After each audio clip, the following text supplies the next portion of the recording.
Our test bike, I think you have already seen it on our channel, because we already made the review about the BMW R18 when it came to the market. But since then, R18 became a complete family, because now we also have the Classic, the B and the Transcontinental versions. And now we are going to make a review about all the four of them.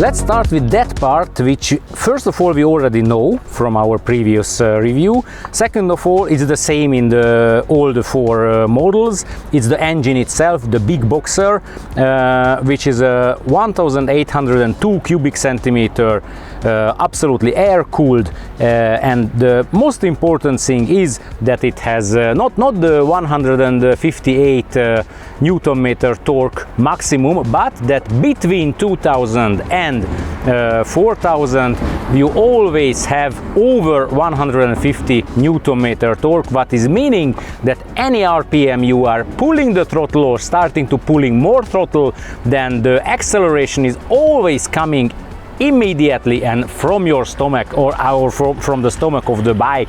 So it's really an honest and very dynamic, real cruiser feeling motorbike, all of them. Let's speak shortly about the main differences of the four models. Let's start with the R18, the basic model, which we already know from our previous review. It has a 19-inch front wheel spoken, of course, and the big boxer engine and the silencers, which has a very typical form. They are similar as the ancient BMWs from the last century, and this is a really typical, let's say, naked big cruiser bike in itself, so a really classic thing.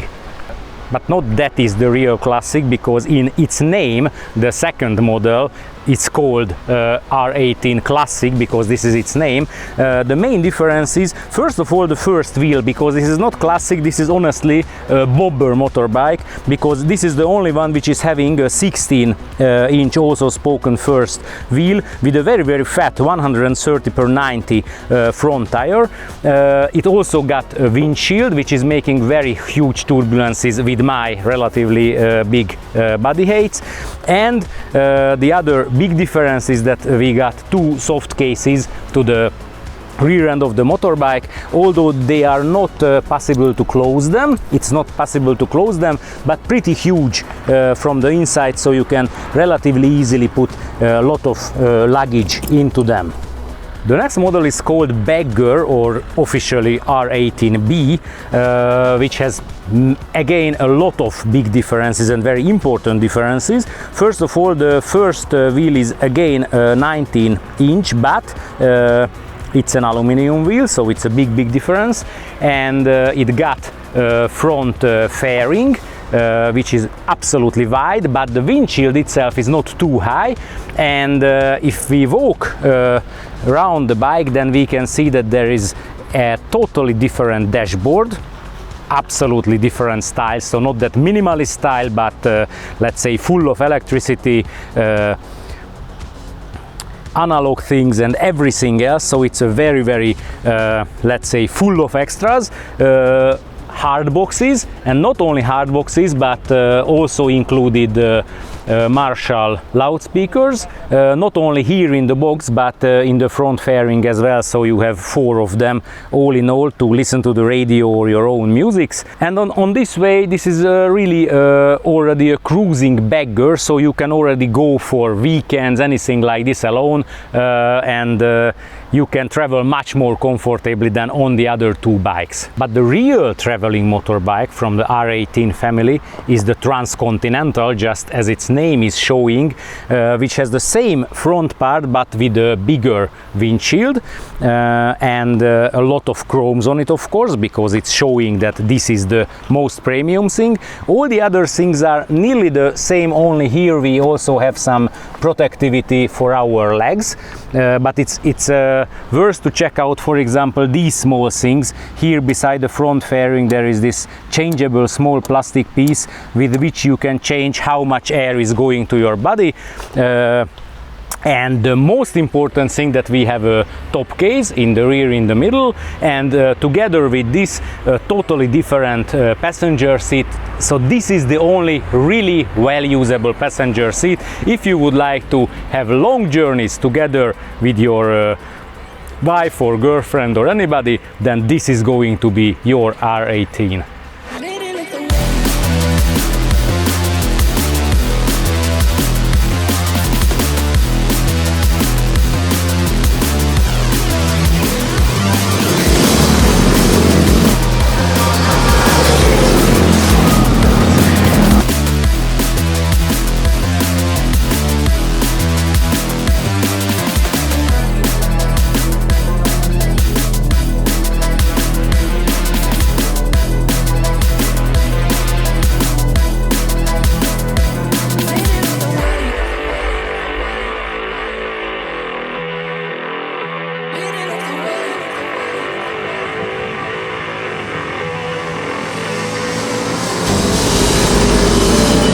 And another few words we have to speak about the main differences between the models, not only the design and wheel size and things like this, but what you feel when you are riding it. The two, let's say, naked models, so the R18 and the Classic version, the seat position is the same but totally different from the two other motorbikes, because here, if you check out, so here the seat is relatively far away from the engine, so farther away than in the other two, let's say, fared models.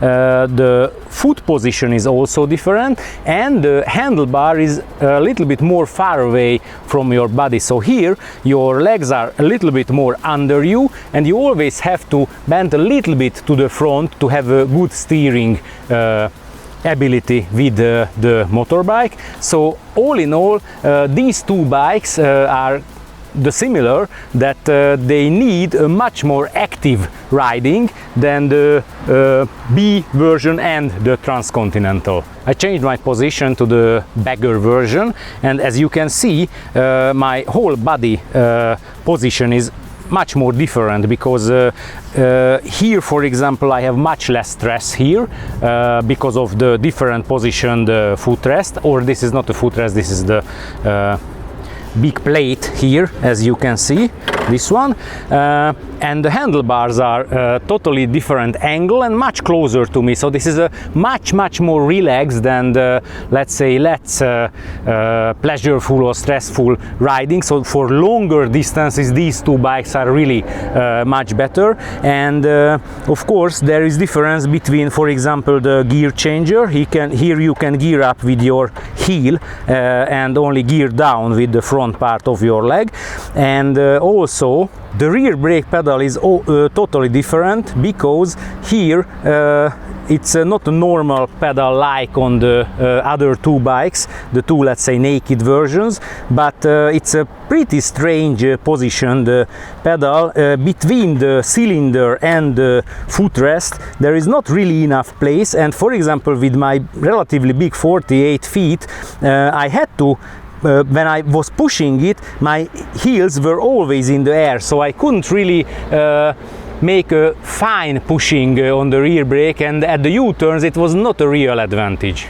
From our previous R18 review, you already know this dashboard. This is a very simple, only you can see the speed you have and some basic information in this small liquid crystal display under it.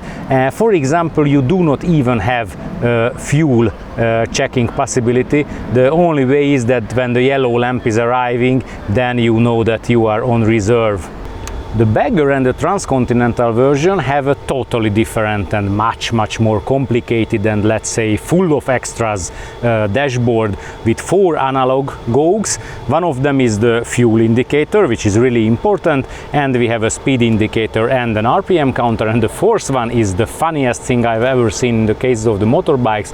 This is the power reserve, which is showing in percent that how much power you have inside the engine, so how much power you have to pull more. So when you close the throttle, then it is 100%, and when you pull a full throttle, then it goes down to 0%.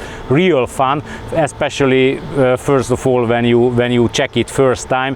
I do not really know what is it good for, and the biggest amount of informations you can see here, you can also see this on this small TV under it. So here we also have the I-ring, and we can go to the menu and change everything, get a lot of information about the motorbike, as typical on the BMWs.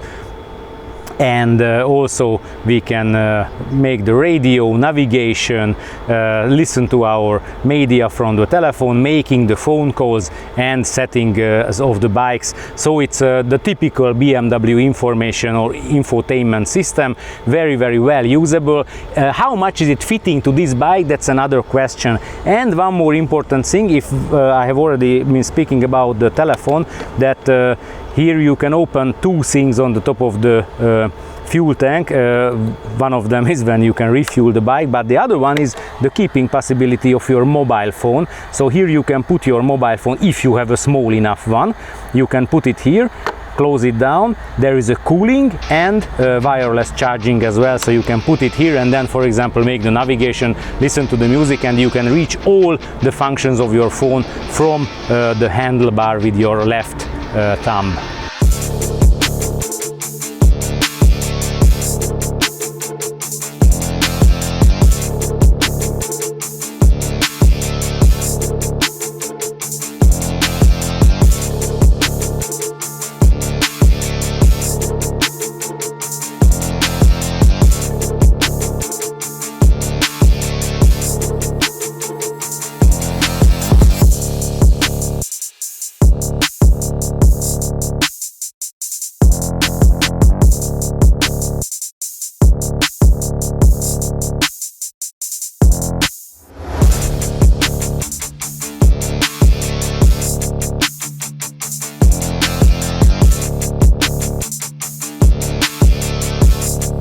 Finally, let's clear out which R18 is good for who.